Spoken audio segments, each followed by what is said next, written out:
ಇನ್ನು ನಿನ್ನೆ ದರ್ಶನ್ ಕೇಸ್ಗೆ ಸಂಬಂಧಪಟ್ಟಂತೆ 57ನೇ CCH ಕೋರ್ಟ್ನಲ್ಲಿ ವಿಚಾರಣೆ ನಡೆದಿದೆ. ಅಂದ್ರೆ ರೇಣುಕಾಸ್ವಾಮಿ ತಾಯಿ ರತ್ನಪ್ರಭಾ ಅವರನ್ನ ಮೊದಲನೇದಾಗಿ ವಿಚಾರಣೆಯನ್ನ ಮಾಡಿದ್ದಾರೆ.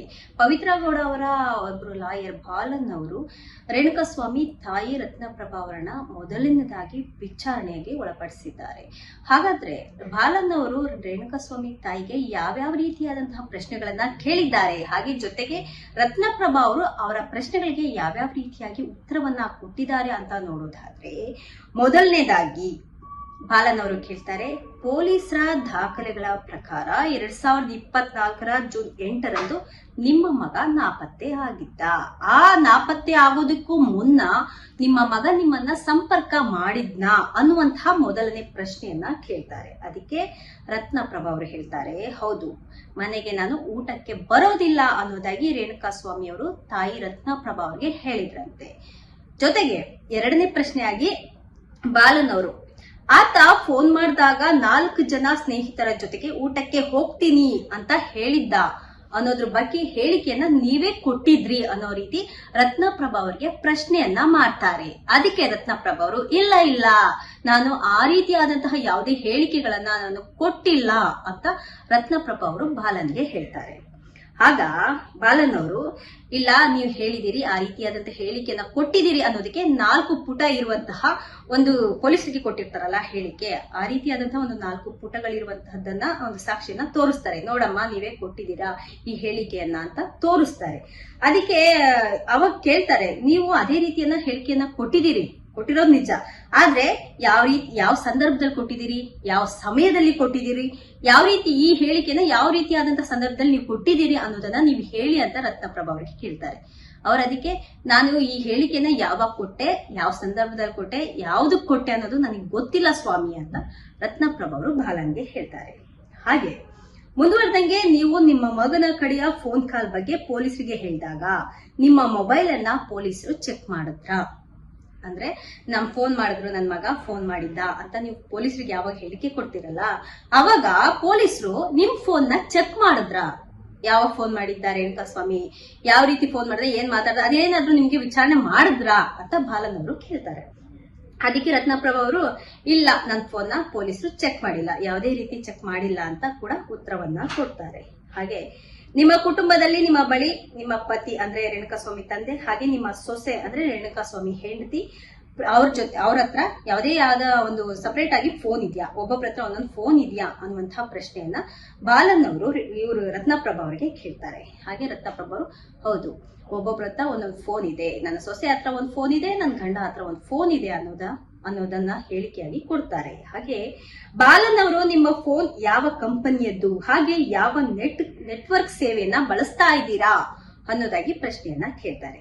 ರತ್ನಪ್ರಭಾ ಅವರು, ಅದೇನೋ ನನ್ಗೆ ಗೊತ್ತಿಲ್ಲ ಸ್ವಾಮಿ, ಅದ್ ಯಾವ ನೆಟ್ವರ್ಕ್, ಅದ್ ಯಾವ ಫೋನು, ಯಾರಿಗ್ ಗೊತ್ತು, ನನ್ಗಂತೂ ಇದ್ರ ಬಗ್ಗೆ ಗೊತ್ತಿಲ್ಲ ಅನ್ನೋದಾಗಿ ಉತ್ತರವನ್ನ ಕೊಟ್ಟಿದ್ದಾರೆ. ಹಾಗೆ ನಿಮ್ಮ ಮಗ ಪ್ರತಿದಿನ ತಾನು ಕೆಲಸ ಮಾಡುವಂತಹ ಜಾಗಕ್ಕೆ ಯೂನಿಫಾರ್ಮ್ ಅನ್ನ ಹಾಕೊಂಡು ಹೋಗ್ತಾ ಇದ್ದ, ಅವರು ನಾಪತ್ತೆ ಆಗುವಂತಹ ದಿನ ಕೂಡ ಅವರು ಯೂನಿಫಾರ್ಮ್ ಅನ್ನ ಹಾಕೊಂಡು ಹೋಗಿದ್ರಾ ಅನ್ನುವಂತಹ ಪ್ರಶ್ನೆಯನ್ನ ಕೇಳ್ತಾರೆ. ಅದಕ್ಕೆ ರತ್ನಪ್ರಭಾ ಅವರು ಏನ್ ಹೇಳ್ತಾರೆ ಅಂದ್ರೆ, ಇಲ್ಲ, ಅವನು ಶನಿವಾರ ಯೂನಿಫಾರ್ಮ್ ಅನ್ನ ಹಾಕೋತಾ ಇರಲಿಲ್ಲ, ಅಂದ್ರೆ ಮಂಡೇ ಟು ಸ್ಯಾಟರ್ಡೆ ಮಾತ್ರ ಯೂನಿಫಾರ್ಮ್ ಹಾಕ್ತಾ ಇದ್ದ, ಸ್ಯಾಟರ್ಡೆ ಯೂನಿಫಾರ್ಮ್ ಅನ್ನ ಹಾಕ್ತಾ ಇರಲಿಲ್ಲ. ಅವತ್ತು ಅವನು ನಾಪತ್ತೆ ಆಗಿದ್ದು ಶನಿವಾರ, ಅಂದ್ರೆ ಜೂನ್ 8, 2024 ಶನಿವಾರ ಅವನು ನಾಪತ್ತೆ ಆಗಿದ್ದಂತಹ ದಿನ, ಅದಕ್ಕೋಸ್ಕರ ಅವನು ಯೂನಿಫಾರ್ಮ್ ಅನ್ನ ಹಾಕಿರ್ಲಿಲ್ಲ ಅಂತ ಹೇಳ್ತಾರೆ. ಹಾಗೆ ಬಾಲನ್ ಅವರು, ರೇಣುಕಾಸ್ವಾಮಿ ಅವರು ಮಧ್ಯಾಹ್ನ ಮನೆಗೆ ಊಟಕ್ಕೆ ಬರಲ್ಲ ಅಂತ ಹೇಳಿ ಅಲ್ಲಿಂದ ಚಿತ್ರದುರ್ಗದ ಬಾಲಾಜಿ ಬಾರ್ಗೆ ಹೋಗ್ತಾರೆ. ಅಲ್ಲಿಗೆ ಅವರು ಪದೇ ಹೋಗ್ತಿದ್ರಾ, ಆ ಬಗ್ಗೆ ನಿಮ್ಗೆ ಏನಾದ್ರೂ ಗೊತ್ತಿದ್ಯಾ ಅಂತ ಕೇಳ್ತಾರೆ. ಅದಕ್ಕೆ ರತ್ನಪ್ರಭಾ ಅವರು, ನಮ್ಮ ಮಗ ರೇಣುಕಾಸ್ವಾಮಿ ಯಾವತ್ತು ಬಾರ್ಗೆ ಹೋಗುವಂತ ಮನುಷ್ಯ ಅಲ್ಲ, ಬಾರ್ಗೆ ಹೋಗ್ತಾ ಇರ್ಲಿಲ್ಲ, ಅವತ್ತು ಯಾರೋ ಏನೋ ಗೊತ್ತಿಲ್ಲ, ಯಾರೋ ಕರ್ಕೊಂಡು ಹೋಗಿರ್ಬಹುದು, ಅವನು ಯಾವತ್ತು ಹೋದಂತವನಲ್ಲ, ಆತ ನಾಪತ್ತೆ ಆದಂತಹ ದಿನ ಮಾತ್ರ ಅಲ್ಲಿಗೆ ಹೋಗಿದ್ರ ಬಗ್ಗೆ, ಅವ್ನು ನಾಪತ್ತೆ ಆಗಿದ್ನಲ್ಲ ಆ ದಿನ ಹೋಗಿದ್ದು ಸಹ ನನಗೆ ಗೊತ್ತಿಲ್ಲ, ಇದ್ರ ಬಗ್ಗೆ ಅವ್ನು ಬಾರ್ಗೆ ಹೋಗಿದ್ ವಿಷಯನೇ ನನಗೆ ಗೊತ್ತಿಲ್ಲ ಅನ್ನೋ ತರ ರತ್ನಪ್ರಭಾ ಅವರು ಹೇಳಿದ್ದಾರೆ. ಇನ್ನು ಬಾಲನ್ ಅವರು, ರೇಣುಕಾಸ್ವಾಮಿ ಅವರ ಕೊರಳಲ್ಲಿ ಚಿನ್ನದ ಚೈನ್ ಇತ್ತಾ ಅದೇ ಹೇಳ್ತಿದ್ರಲ್ಲ, ಯಾರೋ ಚಿನ್ನದ ಚೈನ್ ಎಲ್ಲ ತೆಕ್ಕೊಂಡ್ಬಿಟ್ಟಿದ್ದಾರೆ ಅವನ್ನ ಕೊಲೆ ಮಾಡಿದ್ಮೇಲೆ ಅಂತ. ಈ ಮಾತು ಒಂದ್ಸಲ ಬಂದಿತ್ತು. ಅದಕ್ಕೋಸ್ಕರ ಅವ್ರು ಕೇಳ್ತಾ ಇದ್ದಾರೆ, ರೇಣುಕಾಸ್ವಾಮಿ ಅವರ ಕೊರಳಲ್ಲಿ ಚಿನ್ನದ ಚೈನ್ ಇತ್ತ ಅಂತ ಕೇಳ್ತಾ ಇದ್ದಾರೆ. ರೇಣುಕಾಸ್ವಾಮಿಯ ಸಾವಿನ ನಂತರ ಪೊಲೀಸರು ಆ ಚೈನ್ ಅನ್ನ ನಿಮ್ಗೆ ಹ್ಯಾಂಡ್ ಓವರ್ ಮಾಡಿದ್ರ, ಆಕಸ್ಮಿಕ ಇದ್ರೆ ಅವ್ನ ಕೊರಳಲ್ಲಿ ಏನಾದ್ರು ಚಿನ್ನದ ಚೈನ್ ಇತ್ತು ಅಂದ್ರೆ ಅದೇನಾದ್ರು ಸಿಕ್ಕಿ ಪೊಲೀಸರು ನಿಮ್ ಕೈಗೆ ಹ್ಯಾಂಡ್ ಓವರ್ ಮಾಡಿದ್ರ, ಆ ಚೈನ್ಗಾಗಿ ನೀವು ಪೊಲೀಸರು ಸೂಚನೆ ಕೊಟ್ಟಂತೆ ಸಾಕ್ಷ್ಯವನ್ನ ಕೊಟ್ಟಿದ್ದೀರಾ, ಅಂದ್ರೆ ಆ ಚೈನ್ ನಮ್ದೇ ಅನ್ನೋದಕ್ಕೆ ಏನಾದ್ರು ಸಾಕ್ಷಿ ಕೊಟ್ಟಿದ್ದೀರಾ? ಪೊಲೀಸರು ಆ ಚೈನ್ ಕೊಟ್ಟು ಆ ಚೈನ್ ನಮ್ದೇ ಸ್ವಾಮಿ ಅನ್ನೋದಕ್ಕೆ ನೀವೇನಾದ್ರೂ ಸಾಕ್ಷಿ ಕೊಟ್ಟಿದ್ರ? ಈ ರೀತಿಯಾಗಿ 3 ಕ್ವಶನ್ ಒಟ್ಟಿಗೆ ಅವರು ರತ್ನಪ್ರಭಾ ಅವ್ರಿಗೆ ಕೇಳ್ತಾರೆ. ಅದಕ್ಕೆ ಇಲ್ಲ, ಹಾಗೇನು ಮಾಡಿಲ್ಲ ಅನ್ನೋದು ಒಂದೇ ಉತ್ತರ ರತ್ನಪ್ರಭಾ ಅವ್ರದ್ದು ಆಗಿರುತ್ತೆ. ಇನ್ನು ಈ ವಿಚಾರಣೆ ನಡೆಸ್ತಾ ಇದ್ದಂಗೆ ಟೈಮ್ ಕೂಡ ಮುಗ್ದೋಗುತ್ತೆ. ಕೋರ್ಟ್ ನ ಟೈಮ್ ಅಂತ ಒಂದಿರುತ್ತೆ, 6:30 6 ಗಂಟೆ 6:30 ಅಷ್ಟು ಮುಗಿಸ್ಬಿಡ್ತಾರೆ.